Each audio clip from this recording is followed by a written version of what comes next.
दोस्तों आप हमारे वीडियो में देख सकते हैं यह पौधा दिखने में बहुत ही साधारण है, लेकिन इसके गुण असाधारण है। अगर यह आपके घर के आसपास में है तो इसे साधारण पौधे समझकर फेंकने की भूल मत करना। इसका जो आज हम चमत्कारी गुण बताएंगे, आयुर्वेदिक प्रयोग जो मैं आपको बताऊंगा तथा किस प्रकार से इसका कौन सा हिस्सा प्रयोग होता है, अगर ये सारी जानकारी आप देख लेंगे तो बिल्कुल ही कल से आप इस पौधे की पूजा पाठ करना शुरू कर देंगे। और आपको बता दूं कि बिना पूजा पाठ के ही आपको सारा फल प्राप्त हो जाएगा। कहने का मतलब है, इसके बारे में आप जब जानेंगे, इसके चमत्कारी गुण को आप जब समझेंगे तो बिल्कुल ही आपको गर्व हो जाएगा कि आप भारत भूमि में पैदा हुए हैं। और इस प्रकार के पेड़ पौधे आज भी हमारे देश में, हमारे बीच में और हमारे भारत में मौजूद है, जो कि हमें कई प्रकार के चमत्कारी लाभ प्रदान करता है। देखिए, आप हमारे इस वीडियो में देख सकते हैं यह पौधा। इस पौधे को कई जगह लड़ जीरा के नाम से जानते हैं, कई जगह इसे चिड़चिड़ा के नाम से भी जानते हैं, कई जगह इसे उल्टा चिड़चिड़ी के नाम से जानते हैं। आपको बता दें कि इसे अपमार्ग भी कहा जाता है। हो सकता है आप दूसरे राज्य से देख रहे हों या फिर दूसरे देश से देख रहे हों। इसे अलग अलग प्रांतों में, अलग अलग जगहों में, देश के विभिन्न हिस्सों में अलग अलग नाम से जाना जाता है। लेकिन वीडियो देख करके आप इसे समझ सकते हैं कि यह कौन सा पौधा है। आपने अपने आसपास में इसे ज़रूर देखा होगा। जो खासकर ये जो पौधा है, इसे लड़ जीरा के नाम से जाना जाता है। अगर हम बताएं आपको इसे अपमार्ग क्यों कहते हैं, तो क्योंकि यह उल्टा चलता है। इसके जो बीज होते हैं वह बिल्कुल उल्टे होते हैं। फूलों के बीच में अगर आप देखेंगे तो जहां दूसरे पौधे के बीज सीधे होते हैं, यह निचली तरफ से होते हैं। अभी मैं आपको इसके बारे में जानकारी बताऊंगा कि आखिर यह क्यों कीमती है, क्यों असाधारण है। आइए इस वीडियो में हम जानते हैं। सर्वप्रथम तो सभी दर्शकों को कहना चाहूँगा कि कमेंट बॉक्स में जय श्री कृष्ण, राधे राधे जरूर लिखना। अगर आप भारत भूमि में हैं तो जय हिंद बिल्कुल ही लिखना। इसका जो मैं आयुर्वेदिक प्रयोग आपको बताने वाला हूँ, शायद यह प्रयोग जानने के बाद कल से आप इनका प्रयोग करना शुरू कर दे। साथ ही साथ इसका मैं आप लोगों को वानस्पतिक प्रयोग के साथ साथ इसका ज़बरदस्त चमत्कारिक एवं तांत्रिक प्रयोग भी बताऊंगा। तांत्रिक प्रयोग का मतलब है इसका आप जो जीवन में प्रयोग करके बहुत सारे समस्याओं को दूर कर सकते हैं। तो सर्वप्रथम इसके बारे में मुझे ज्ञान प्राप्त हुआ एक महात्मा के साथ। जब हमारी भेंट हुई तो हमने उनसे बाद में पूछा कि महाराज, आप लोग काफ़ी लंबे समय से सिद्धियां प्राप्त करते हैं, लंबे समय से आप साधना करते हैं, तो हमें यह बताइए कि आप लोग 1 महीने तक बिना अन्न बिना जल ग्रहण किए हुए किस प्रकार से साधना करते हैं। तो उस संत महात्मा ने हमें स्वयं ही बताया कि जो चिड़चिड़ा नाम का पौधा होता है, जिसे आप लोग अपमार्ग के नाम से जानते हैं या फिर इसके कई प्रकार के नाम होते हैं, तो उसने हमें बताया कि हम इसके बीज का प्रयोग करते हैं। संत महात्मा जो भी जंगल में रहते हैं, जो भी साधना करते हैं, जो लोग जंगल में ध्यान करते हैं, वो इसके बीज का खीर खाते हैं अथवा खिचड़ी बनाकर खाते हैं। इसके 2 चम्मच खिचड़ी खा लेने से काफ़ी दिनों तक भूख प्यास नहीं लगती है और ऐसे में हम लंबे समय तक साधना कर पाते हैं। हमारे धर्म शास्त्रों में भी यह कहा जाता है कि ये जो भी अपमार्ग के पौधे हैं, इसकी जड़ में माँ गंगा का वास होता है। जी हाँ, बिल्कुल ही माँ गंगा का वास होता है। और यह भी माना जाता है कि प्राचीन ग्रंथों में भी लिखा है कि अमृत की कुछ बूंदें इसके जड़ में पड़ जाने के कारण से यह पौधा बहुत ही पवित्र हो गया है।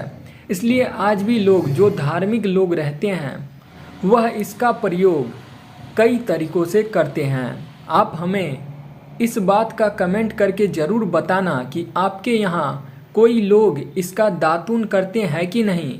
जो बहुत से पुराने, जो सयाने लोग हैं, जिसे हम बुजुर्ग के नाम से भी जानते हैं, जो सयाने बुजुर्ग हैं, जो कि इन्हें, जिसे हम ओल्ड मैन कहते हैं, पुराने जो व्यक्ति है, तो क्या वो इसे दातून के रूप में प्रयोग करते हैं?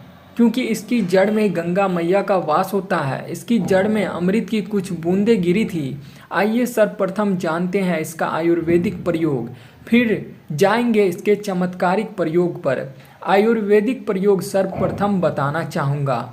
अगर इसकी जड़ का दातून किया जाए, जिसे लंबे समय से दांतों में पायरिया है, दांतों में दर्द बना रहता है, किसी कारणवश डॉक्टर इलाज नहीं कर पा रहे हैं या फिर डॉक्टर दवा खिला रहे हैं तो फिर भी दांत में दर्द बना हुआ है, ठीक नहीं होता है, तो केवल इसकी दातून करने मात्र से ही, केवल इसके दातून करने से दांतों के दर्द में आराम मिलता है। अगर आप 15 दिनों तक इसका रेगुलर दातून करते हैं तो आपको दर्द में आराम मिलता है। 2 से 3 दिनों में ही आपको इसका रिजल्ट मिल जाएगा। दांतों का दर्द धीरे धीरे कम होने लगेगा। दूसरी बात, ये दांतों के पीलेपन को भी जड़ से समाप्त करना है। जिनके दांतों में पीलापन है, भद्दे दिखते हैं, लोग जिनका मजाक उड़ाते हैं, जिनके खुद के ही परिवार के लोग बेइज्जती कर देते हैं, बेइज्जती का जिन लोगों को सामना करना पड़ रहा है, जिनके दांत काफ़ी पीले हैं, गंदे हैं, ऐसे व्यक्ति को भी इससे दांत जरूर साफ करना चाहिए। इससे दातून करने के बाद हमारे दांतों में चमक आ जाती है, हमारे दांत वाइट बन जाते हैं, एकदम क्लीन हो जाते हैं। यह तो दांत की बात थी। अब जिन लोगों के सिर में दर्द होता है तो आपको बताना चाहूँगा, सिर में दर्द अगर आपको हो रहा है तो आपको जो है इनके जो बीज होते हैं, इनके पके हुए अच्छे से आपको बीज ले लेना है और इसके बीज का आपको क्या करना है, बीज को आपको पाउडर बना लेना है। ध्यान से सुनना है, इसके बीज को आपको पाउडर बना लेना है और इसके बीज का चुटकी भर पाउडर आपको अपने हाथ में लेना है और इसे बस सूंघना है। सूंघने मात्र से ही सिर दर्द कम होना शुरू हो जाएगा, क्योंकि इसके अंदर में ऐसी चमत्कारी शक्तियाँ पाई जाती है जो कि किसी भी प्रकार के सिर दर्द हो, डिप्रेशन के कारण आ रही हो, अनिद्रा के कारण आ रहा हो या फिर पागलपन के कारण आ रहा हो, तो यह इन सभी को कम कर सकता है। बहुत सारे ऐसे कारण होते हैं, या फिर गर्मी के कारण आपको सिर दर्द हो रहा हो, धूप लगने के कारण, लू लगने के कारण किसी भी प्रकार का सिर दर्द हो, उसमें यह रामबाण की तरह काम करता है।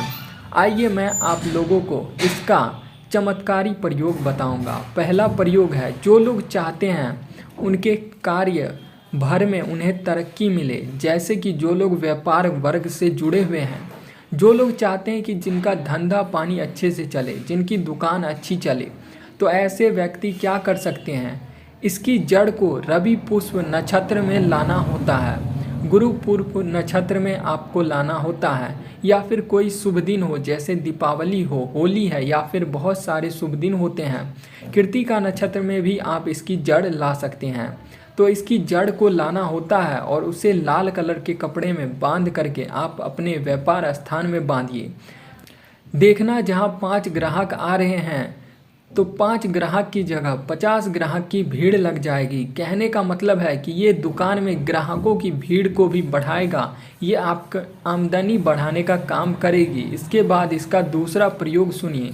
जो लोग जैसे बेरोजगार हैं, रोजगार प्राप्त करना चाहते हैं, ऐसे व्यक्ति इसके जड़ को, आपको यहाँ पे ध्यान से सुनना है, ऐसे व्यक्ति इसकी जड़ को एक दिन पहले आपको निमंत्रण देकर आ जाना है। कौन से दिन में, ध्यान से सुनिएगा, शनिवार के दिन, रविवार के दिन सूर्य उदय से पहले इसे खोद करके लाना है और इसके बाद सोमवार को आपको पूजा करना और मंगलवार के दिन भी इसकी पूजा करने के बाद बुधवार के दिन इसकी जड़